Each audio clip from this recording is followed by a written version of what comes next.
దిత్వ తుఫాన్ కారణంగా రాత్రి అయితే కుంభవృష్టం ఉమ్మడి నెల్లూరు జిల్లాలో కురవడం జరిగింది. దీంతో నెల్లూరు నగరంలో లోతట్టు ప్రాంతాల మొత్తం జలమయం అవ్వడం జరిగింది. మనం చూస్తున్నాము.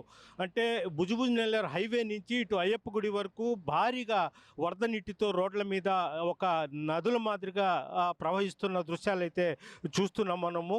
అయితే కనీసం వాహనదారులు కూడా వెళ్ళలేని పరిస్థితి. నెల్లూరు నగరం రోడ్ల మీద చాలా భయంకరంగా ఈ వరద నీరు చేయడం జరిగింది. రాత్రి నిన్న సాయంత్రము 7 గంటల నుంచి ఈరోజు తెల్లవారుజామున 4 గంటల వరకు వర్షం కురుస్తూనే ఉండడం, దీంతో తలపగిరి colony, Bhagat Singh Nagar, tailors colony తదితర ప్రాంతాలు, లోతట్టు ప్రాంతాలు మొత్తం జలమయం అవ్వడం జరిగింది. మనం అయ్యప్ప గుడి నుంచి ఇటు భుజబుజ్ నెల్లూరు వరకు ఇదే పరిస్థితి. రోడ్డు కనీసం వాహనదారులు కూడా వెళ్ళలేని పరిస్థితి. బస్సులు కూడా నీళ్లలో నిలిచిపోయిన పరిస్థితి మనం చూస్తున్నాము.